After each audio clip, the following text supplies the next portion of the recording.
Hello, and welcome to an exclusive interview with the president of CSU Channel Islands, Dr. Richard Yao, presented by Dolphin Radio.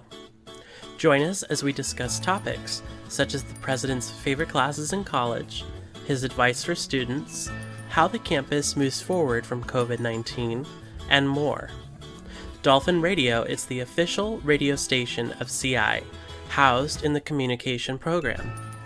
Our hosts for the spring 2022 semester are Evelyn, Shannon, and Rosie. Special thanks to Dr. Christina Smith, our program advisor. Let's begin the interview. Hello. Hey, good afternoon. Good afternoon. Thank you so much for joining us.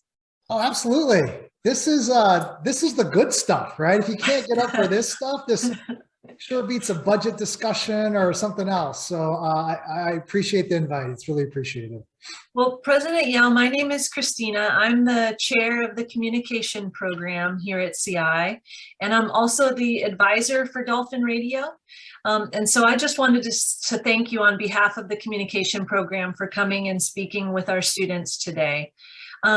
Every semester we choose graduating seniors from our capstone course to serve as the managers for the radio station. And so today we're joined by Shannon and Evelyn. They're our station managers, and Rosie is our social media manager. And so really my role is to now mute myself in all capacities and really let them take over from here. I know they sent you questions ahead of time, so hopefully you were able to review those. Very briefly, so I hope you don't mind. It's not going to be too structured. It'll be a little off the cuff. So Of course. And so I'm going to just go ahead and hand it over to them. But again, I just wanted to thank you for participating today. Well, Christina, thanks for your leadership, and to Shannon and Rosa and Evelyn. I hope you're hanging in there with your capstone and navigating everything. So yeah, I'll stop talking and I'll let you facilitate. No worries. Hi, President Yao. My name is Evelyn again, just like Christina said. So we have been working really hard to gather some questions that students at CI may have for you and kind of just to get to know you a little bit better. So now passing it over to Shannon. Thank you for tuning into the Dolphin Radio. Yes, and thank you so much, President Yao. So I'm just going to explain a little bit about the radio. So Dolphin Radio has been around actually for a couple of years now, I think about 6 years or so. We had a brief hiatus during the distance learning period, just because we couldn't get to our on-campus studio. But now we're back stronger than ever with this interview. We have an interview coming up with Assemblymember Jackie Irwin in a couple of weeks that we're excited about. And we've previously interviewed President Bex. Previous station managers have interviewed like clubs on campus and different faculty members. And so, yeah, we're just really excited to do more of that and kind of just see what we can bring to the campus community. So thank you so much. And I'm going to pass it on to Rosie, who is our social media manager, and is going to explain a little bit about some of the social media stuff we're doing. So. Thank you, Shannon. Hi, my name is Rosie, and I'm the social media manager here at Dolphin Radio, and I create content that students can engage with, and they also get to see beyond the production that goes on inside of Dolphin Radio. So they get to see some behind the scenes work and some of the other stuff that we do. We're very excited to have you here today, and it's an honor to meet you, President Yao. And we'd like to show off to our students that we have you here as a guest today. So I would just like to get a picture of all of us, and It's on Zoom, so we'll get a virtual picture. So if I could just have everybody say cheese. Ready? 1, 2, 3. Awesome. So now I'm just going to hand it over to Evelyn, who's going to begin our interview. Okay, sounds good. Perfect. So the first question I have for you, all of us have for you, is how would you describe your educational journey? Yeah, I would say it's a mixed bag, and there are moments of turbulence and moments of celebration, like many, right, of us who go through the educational journey. But I would start out by saying, early on, it was very tumultuous during my adolescent years, and I, like many, I had my own struggles, right, on many levels. Not necessarily academically. I was always very inclined academically, but just personally, right? And as part of that adolescent development. And because of that turbulence, it really adversely impacted my academic performance. Mhm. And it got to the point where I can't believe I'm saying this, but it was dicey if I was going to graduate high school at some point, right? It got to that point, and those were some really hard times. But of course, I ended up squeaking by, and then at that point, it was what's next. And honestly, there was a point where I in my family, of course, it was always about you're going to college, right? My parents are immigrants, they're Chinese and Filipino, and they always had the college thing. They're educated, so they were all in on me. But at the time, as part of the trials and tribulations, I was thinking about just, working. And I ended up going to junior college and getting some just the GE stuff out there. And I can't say I was, my mind was elsewhere. So, my performance really wasn't all that great there. And then I transferred to a state school, Eastern Illinois University. And that's where I started getting into my major, into psychology. And I think that's where things started really to come together for me. I really started enjoying my classes. I enjoyed learning. And, from there, I got my master's in psychology. And then, I took a bit of a break before my PhD. I ended up moving to Las Vegas. And I just turned 24, maybe. It was right after my master's. And there was a bit of a delay before I went back to get my PhD, probably, good 6 years maybe, and then went back. And at the time, it was a little crazy because I had started a family already, and I couldn't just move. My wife had a career there, so I had to find a program that was right for me, and it was APA accredited. But but it all worked out in the end. I finished and did my thing. So yeah, I'll stop there. I don't want to talk too long. So it's been a journey, to say the least. Yeah. And feel free to cut me off. I could be a little loquacious. I could go on a bit much. So please feel free to say, okay, you're good. No worries. Thank you for sharing that with us. The following question I have for you is, what is some advice you would give to your younger self about college? Yeah, it's a good question. I think it would be related to what I was saying earlier about some of the trials and tribulations. I would tell my younger self to be more aware, to be more insightful, and to think about how my own racial identity and my struggles there and identity development impacted me growing up. Like, I had no idea, we never talked about race in my family, and my parents are immigrants, but we never talked about it. And I didn't realize it until just more recently that a lot of my struggles were due to my own racial identity development and struggles I was experiencing there. So I would tell my younger self to lean into my race, to lean into my identity, and to embrace it more, and to really kind of welcome it more, which would help me in college as well become more aware of, inclusion and equity, rather than always feeling less than, or to this day, I don't feel like I fit in, right? And I think a lot of it stems from there, and just giving me a little bit more insight into how I would navigate my college career, but also help me contribute to the plight of others who are experiencing similar things that I had no idea folks were experiencing, because I wasn't even aware of it myself. So I would definitely tell myself to try to be more aware and to lean into that racial identity development much more than I did.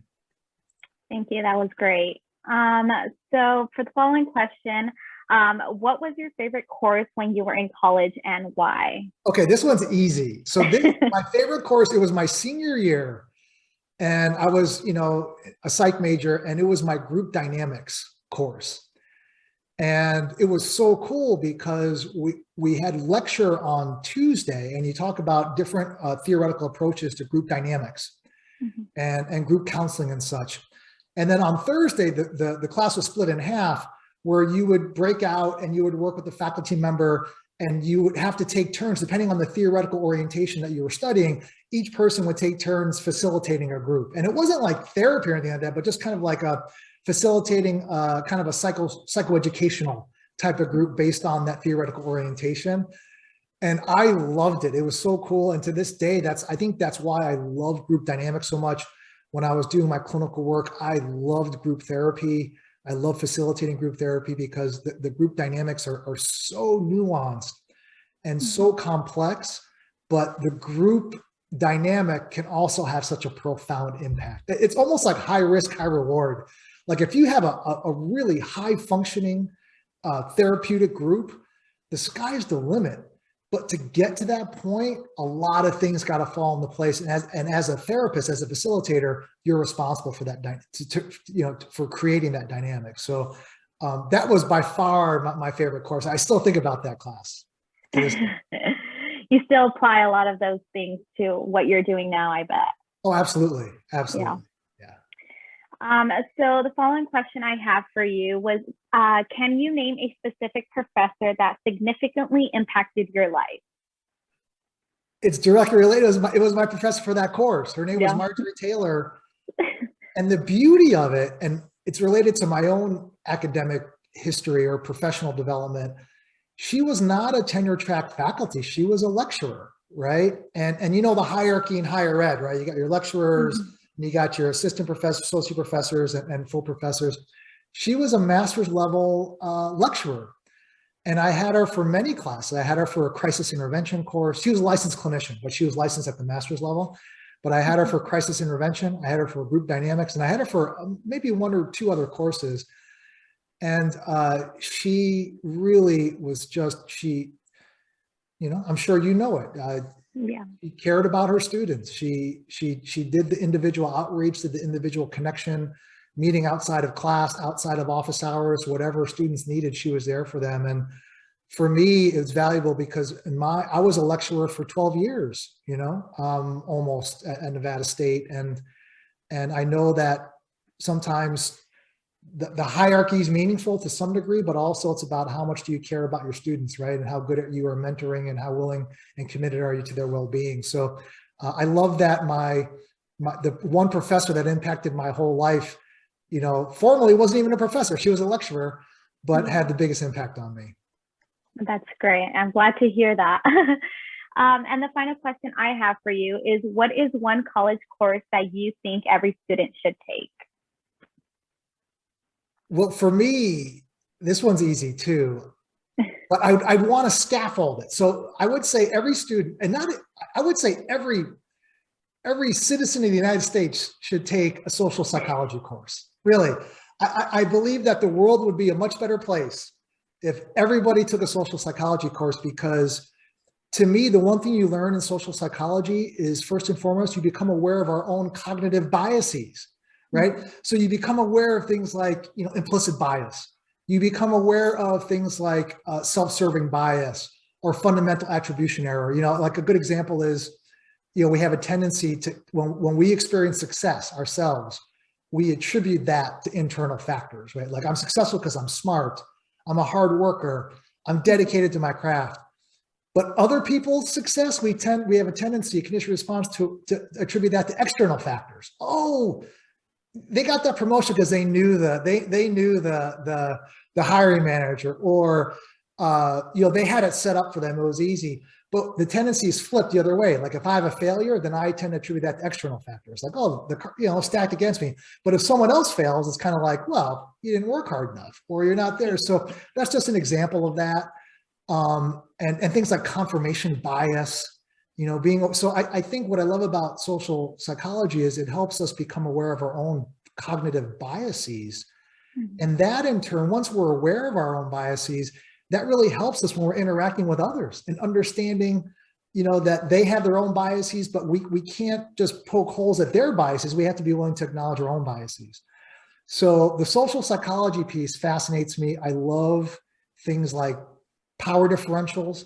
And dynamics, that's where you study things like the Milgram experiment and Stanford prison experiment, where you have those power differentials and of course, group dynamics.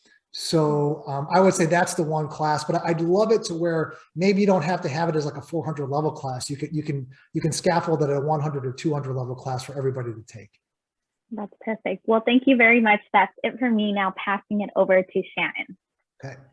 All right. Thank you, Evelyn. It's a great set of questions on educational background. I really like that last answer on the social psychology class. I actually think I found that really insightful and informative. So thank you for that. Well, not only that, I'm sorry, I can't. No, go ahead. Go ahead. I love it.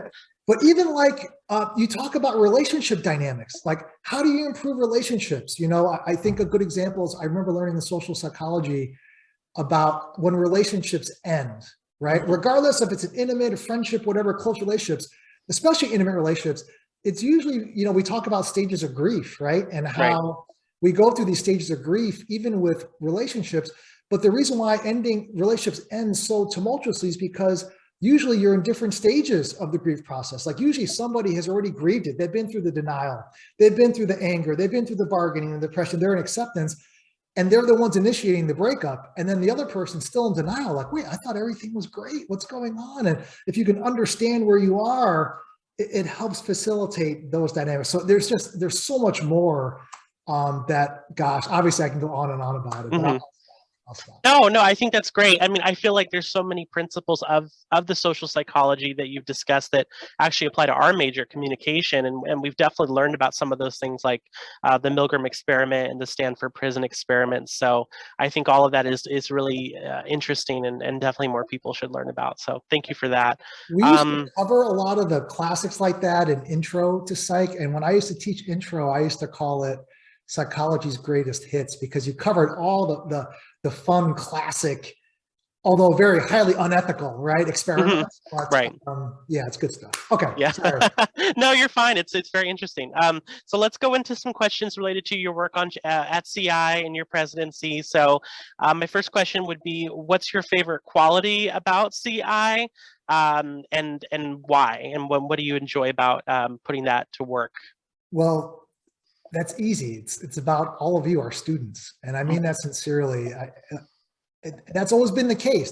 These are the institutions that I've always been drawn to, working for institutions where you have a primarily first generation population, students from historically marginalized and underrepresented, underserved groups, and flipping that script, right? From I love the idea of how I want our students to, I always say, wear your intersecting identities proudly, right? Because we want to celebrate, we want to honor your experiences here on our campus and embed in everything that we do. So whenever anybody asks me, like, tell me about your institution, well, I always start with our students. That's where I start.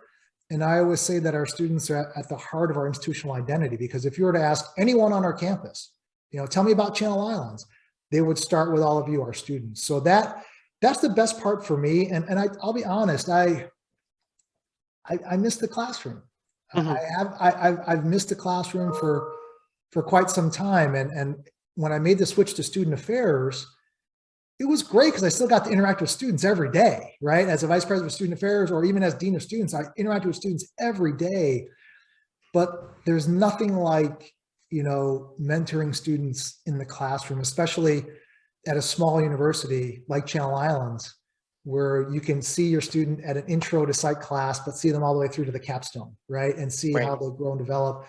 So for me, thankfully, as I moved up in administration in the student affairs side, I still get to work with students every day. So for me, what I love most about our students, I always say, like, this generation of students is so much more evolved and aware than I ever was, and are much more agents of change.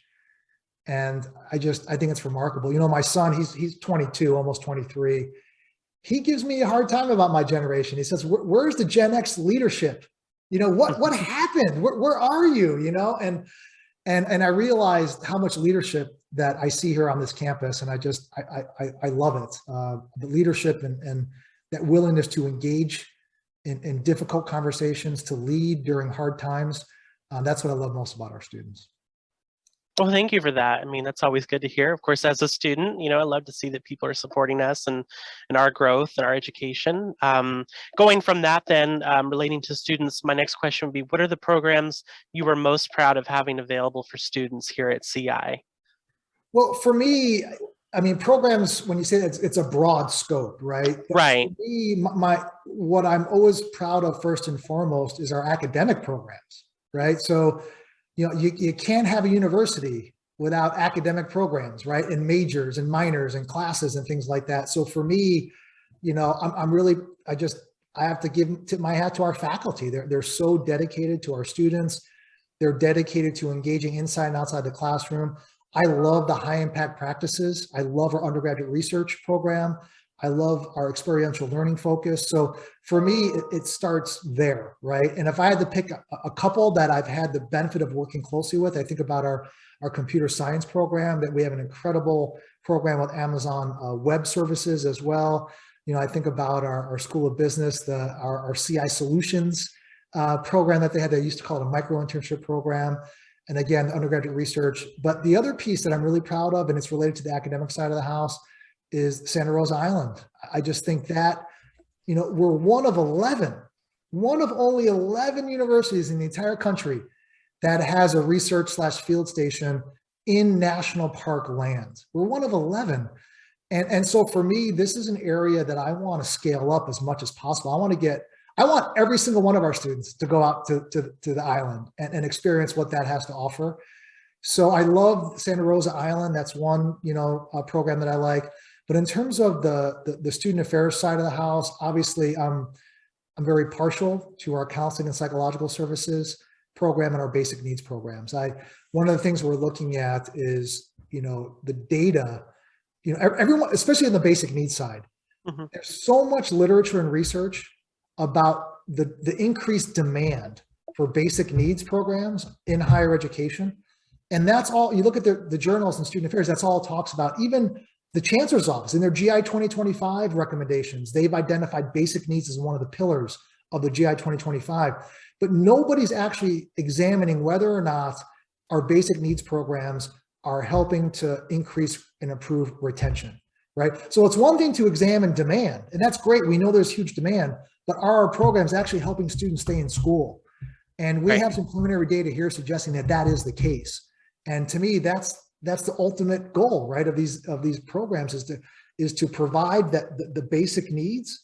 If you think about Maslow, right, you know, provide that first level so that students can stay in school and progress. And so to me, I think about how much we've invested as a university on basic needs, on various programs, food pantry, our emergency housing grant, and emergency financial grants. And I think about our CAPS program, and I know we can do more. I know there's still high demand, but to be, you know, one of a handful of schools in the CSU that's within the recommended ratio, I think it speaks volumes of our commitment to students here. I know we have work to do. I fully acknowledge that. We can do better, but I'm very proud of where we are right now. Yeah, that's great. There's definitely always work to do, but you know, you've highlighted some great programs that we do have, so that's always important. Going next into, let's transition to COVID-19, and talking about how that impacted the campus and our community. What is being done to recover from the pandemic and bring CI back to normalcy? Yeah, so I have to say, I don't know if we can say we're bringing CIA back to normalcy ever. And the reason why I say that is because COVID, it was very, very traumatic. Right. On many levels. And we know people, just the grief and loss. I mean, I think we all know someone who passed due to COVID. I experienced a lot of grief personally during the lockdown on a number of fronts. So I just think about the individual level of trauma. And then I think about the campus level, right? Like as a collective, as a campus. And then I think as a state, as a nation, right? I mean, and the one thing we know about trauma is that it has long lasting effects. It's not like you heal very quickly from trauma. And so because of that, I would say, you know, it's going to take some time for us to heal. Rather than return to normalcy, I'd like to reframe that to say, it's going to take time for us to heal and continue to heal from the trauma associated with COVID. And for me, it really starts with a couple of things, right? So I think on a very tangible level, I've always said we have to communicate effectively, right? So we have to communicate the rationale by which we're making decisions. And that includes being consistent with the data. I've always said, and I've received a lot of pushback on this, but I'm always going to lead with the data, right? And I want to make sure the data helps inform my decisions, because while I always say it's okay to have your emotional response, you're entitled to it, you should lean into it. I don't necessarily like making decisions from an emotional reactive place, right? So I want to use the data to inform my decisions. And the second guiding principle is let's go above and beyond the minimum requirement. So I think communicating the rationale and staying consistent with that on a very tangible operational level, I think that's one step towards promoting healing.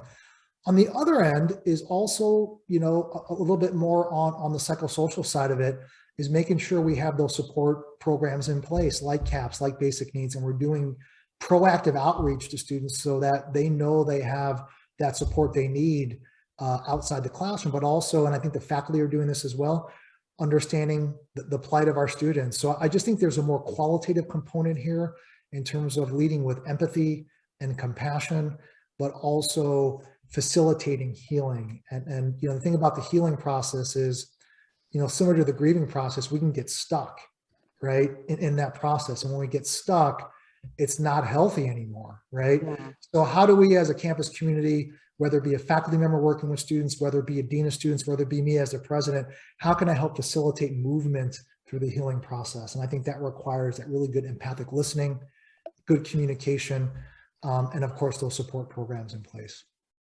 Yeah, I think that's great. You know, I actually like the way you framed it as that a return, or not a return to normalcy, but healing, because I feel like I haven't really heard that from so many leaders. It's more about like, let's go back to 2019 right now as fast as we can, and maybe we don't need that right now. Maybe we need to get to a place first before we can get there. So, well, and it's interesting, just to follow up to that, like a good example is, you know, when we returned in the fall.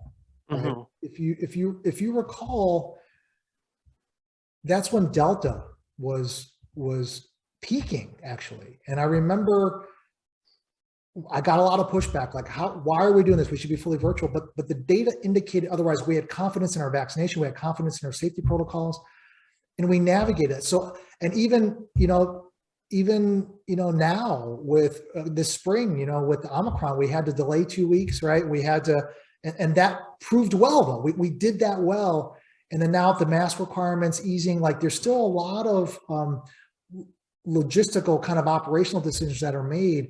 So I want to make sure that that's a part of the healing. It's not going back to normal, but it's also, it's being grounded in the data. What is the data telling us to how we continue to move forward? You can't, but the issue is, I cannot allow folks to think that because we're easing some of the restrictions, that means like we're going back to normal. All right, we're not even watching. No, we're continuing to monitor. We're continuing to adapt. And that needs to be the message. And the other piece, one more thing, I know there's a lot involved here with COVID, as you can imagine, is what have we learned? What are the lessons learned through COVID? And how much of that is more immediate and transient versus long-term? Right. So let me give you an example. I think the one thing we see long term for our staff especially is telework. Right. That I think we're in this for the long haul. Right. There's going to be some form of telework and telecommute, some flexible work schedules. I think that's for the long haul. But anecdotally, we've seen data here from our students that our juniors and seniors are wanting more online options, but our first and second year students want more in-person options. Right. So for me, I'm not sure what to make of this, and I'm wondering, and I'd love to hear from all of you as you know, you are further along. But I wondered, with our juniors and seniors, I think about your college experience. It's pretty much been in COVID, right? Yeah. And have you moved on? Like, listen, I moved away. I'm not coming back to campus. I just want to graduate. Like, give me the classes I need so I can graduate. So how much of that is maybe transient or unique to the experiences that you've had through COVID, or is that a long-term issue that, no, wait, we need to really be thinking about more online courses for students? I don't know if we have enough data to make those conclusions just yet. So that's another thing that we're looking at, is trying to evaluate what is more immediate, maybe more transient related to these specific cohorts versus long-term lessons learned. Right. Yeah, those are all really interesting factors to consider, for sure. Okay, well, thank you for speaking on that. I have another question here.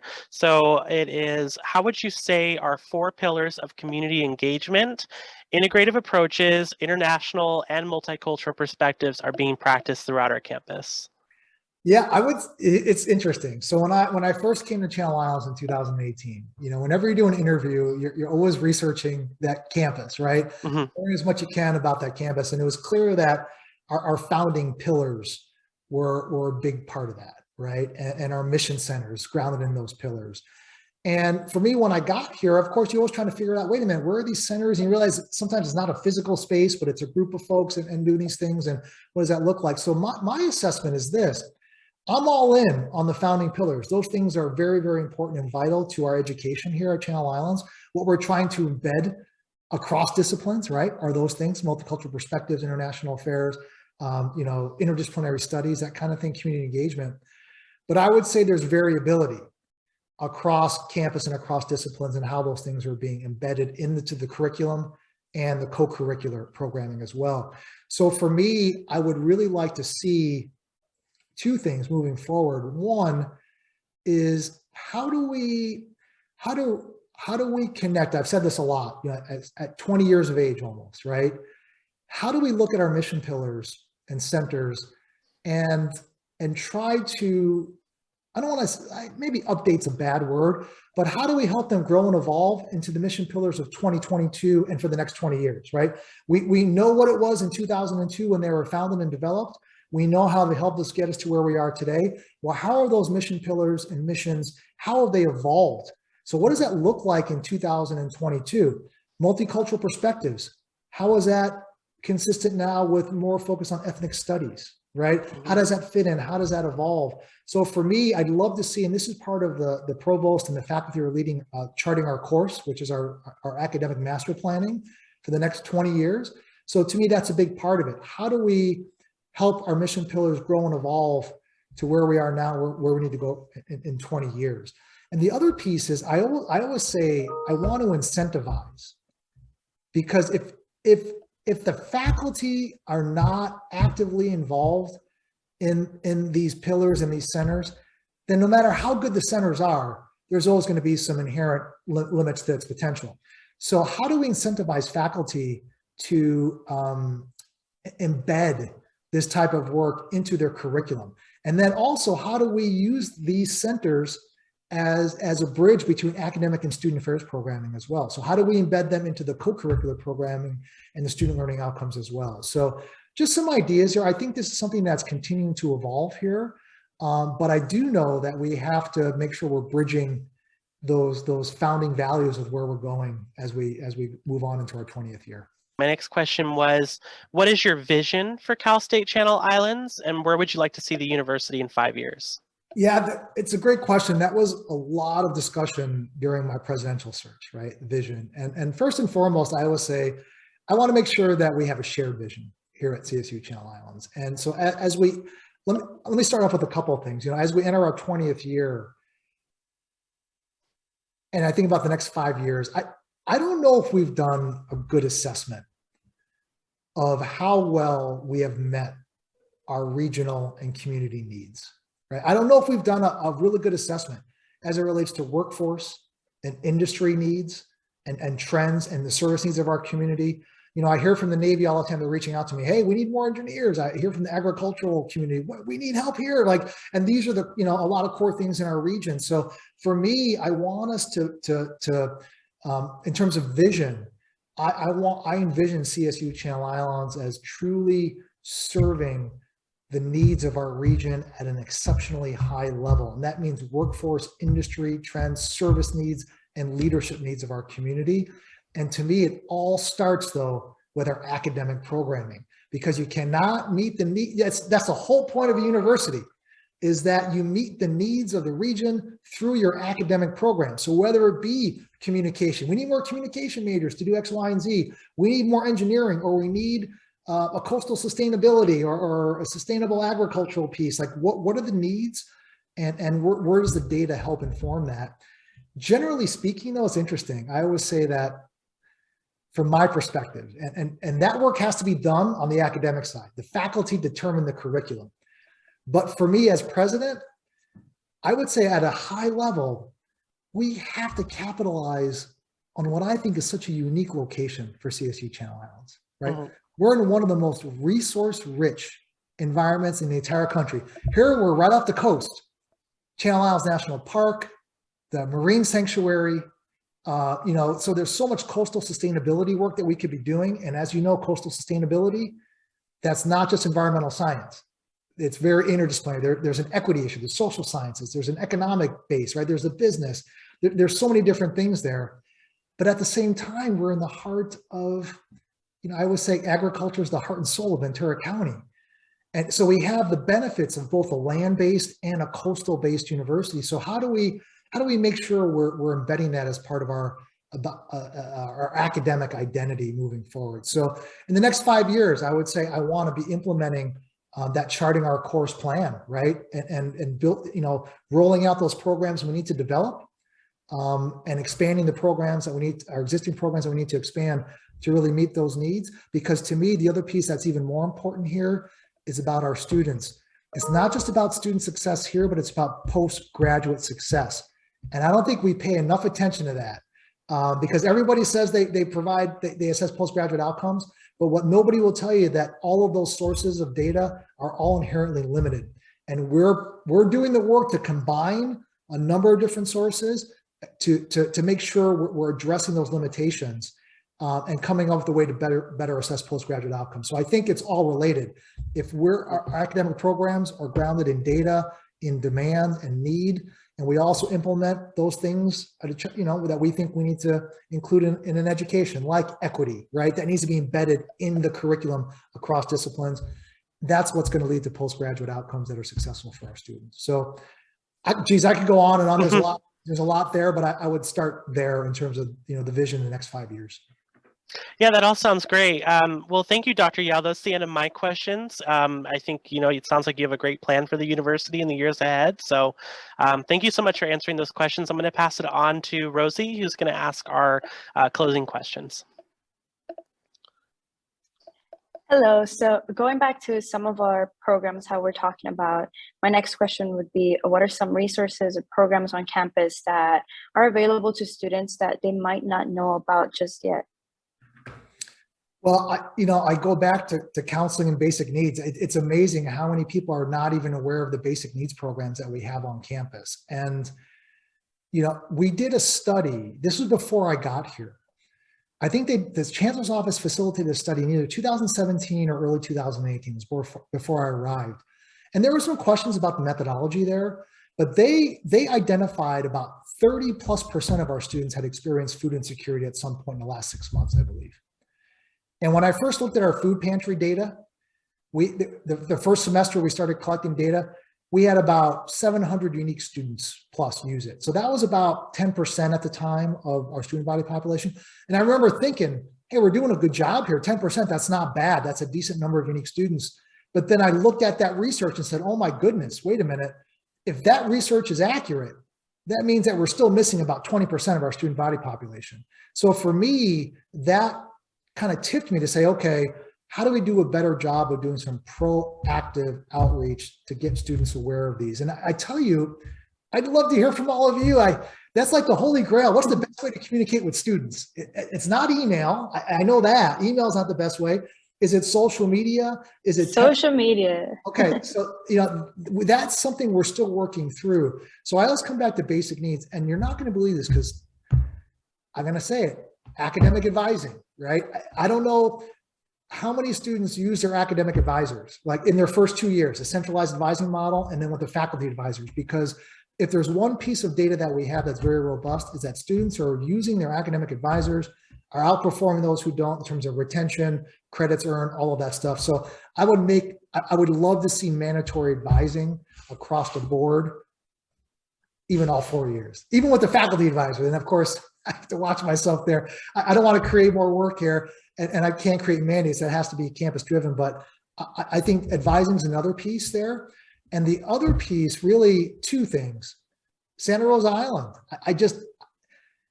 I'll tell you a story. I went out there last fall, November, and I had the pleasure of spending 3 days out there with the superintendent of the Channel Islands National Park. We were doing some strategic planning. It was incredible. And when I got out there, there was a group of art students there, and they were getting ready to leave, and I got to listen to their process circle. And one of them said to me, President Yao, I'm a senior here, and I've loved everything about Channel Islands. And I've been totally connected and engaged. I love it, but I've never felt connected to our namesake until I came out here for the first time the other day, right?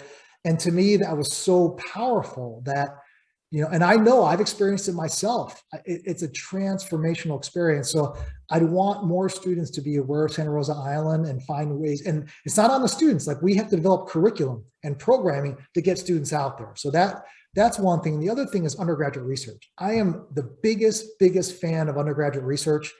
And I would encourage students to talk to their faculty members, to reach out. Hey, what research do you have going on? Because I can almost guarantee every single faculty member here wants to get students involved in their research, but not every student recognizes that. Or they think, I don't know anything about research, or I don't want to bother my faculty member. They're so busy, right? But trust me, they want to get students engaged in this. And the undergraduate research, it's one of the most transformational experiential learning opportunities students have.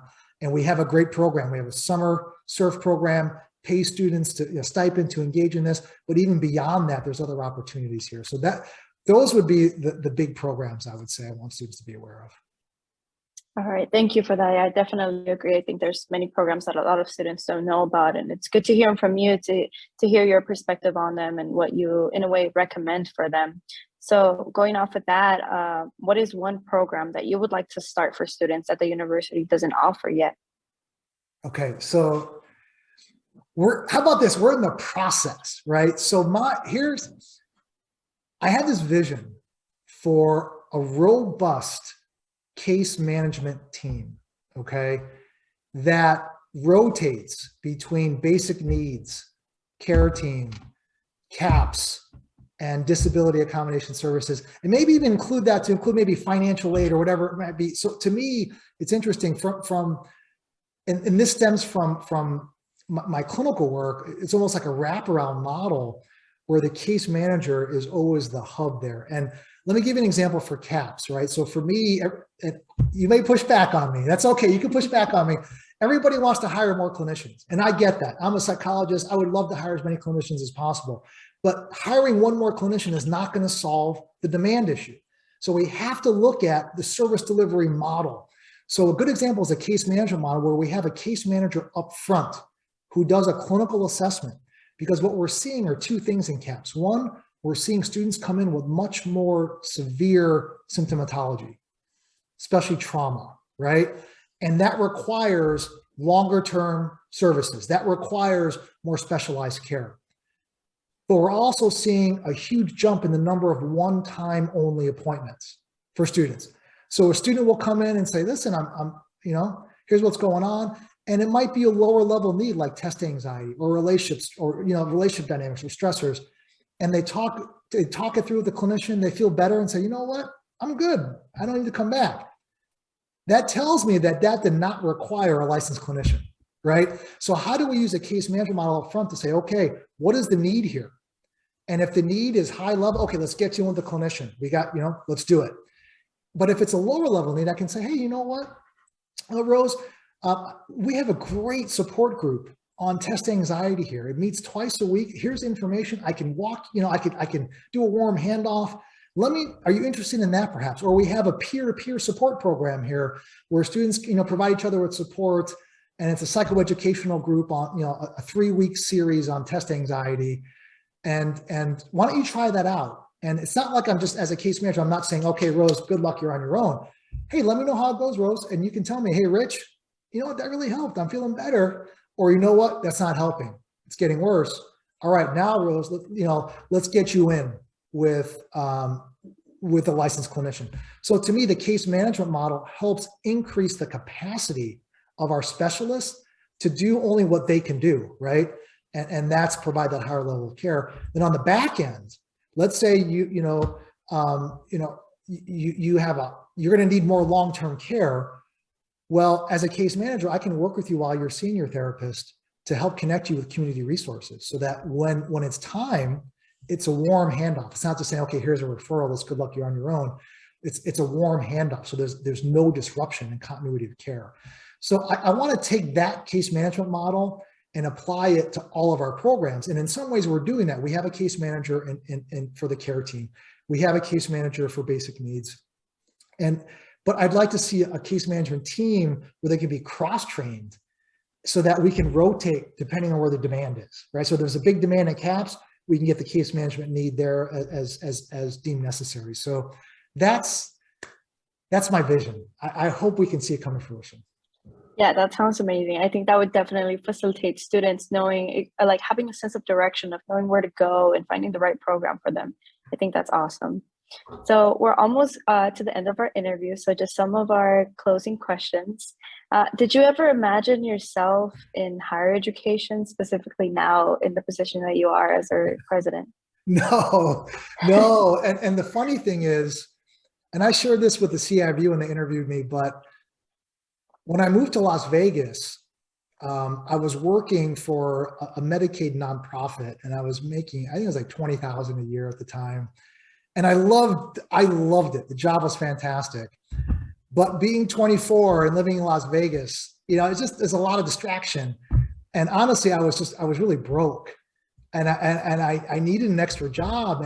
And by chance, my colleague who I worked with said, "Hey, have you ever thought about teaching part-time at the local community college? Because I teach the Psych 101 course. I can't do it this year. Would you be interested? I can connect you with the community college if you want."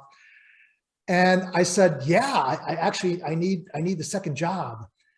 And through that, I fell in love with higher education. And I loved the community college. I loved working with diverse students from, you know, different backgrounds, to reentry, from probation to, you know, mid-career folks coming back. It was the most, and that's when I fell in love with higher education. So I would say that it was by chance that I got involved in higher ed.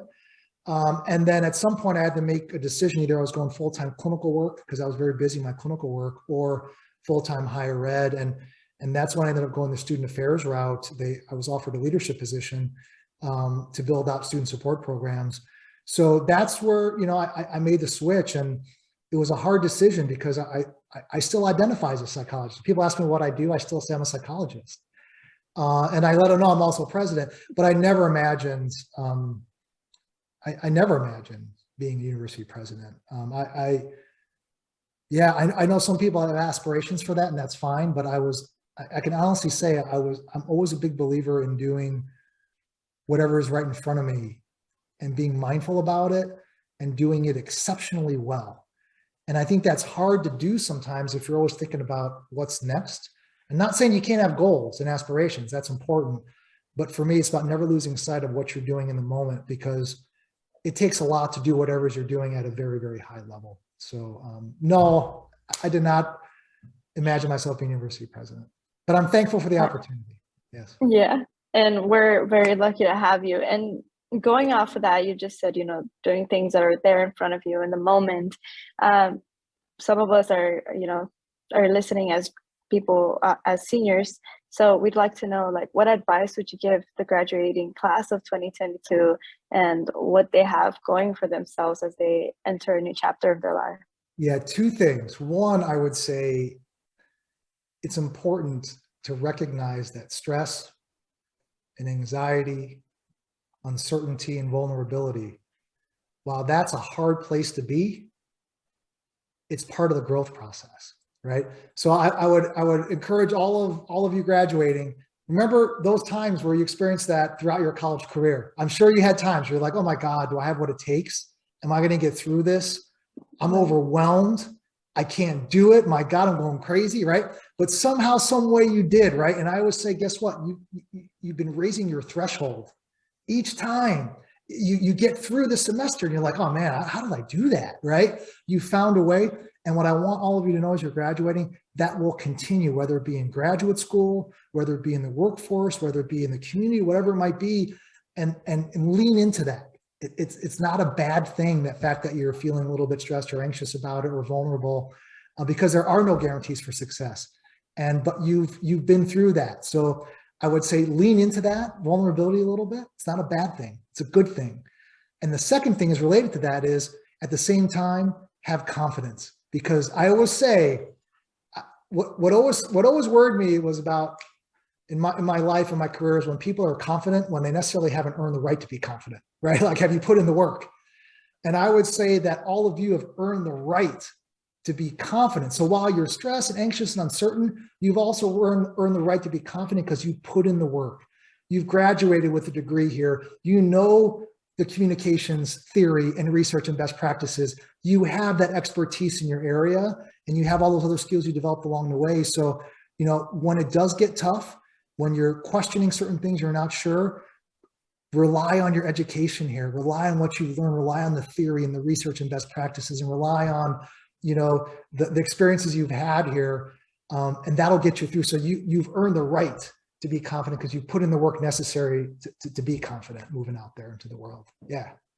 Thank you so much for that advice. I'm pretty sure that everyone in the graduating class will appreciate it. I know for sure that I do. Lastly, we have one final question, and we are a radio station. We love music, so we just like to know, and we need to know what your favorite song is.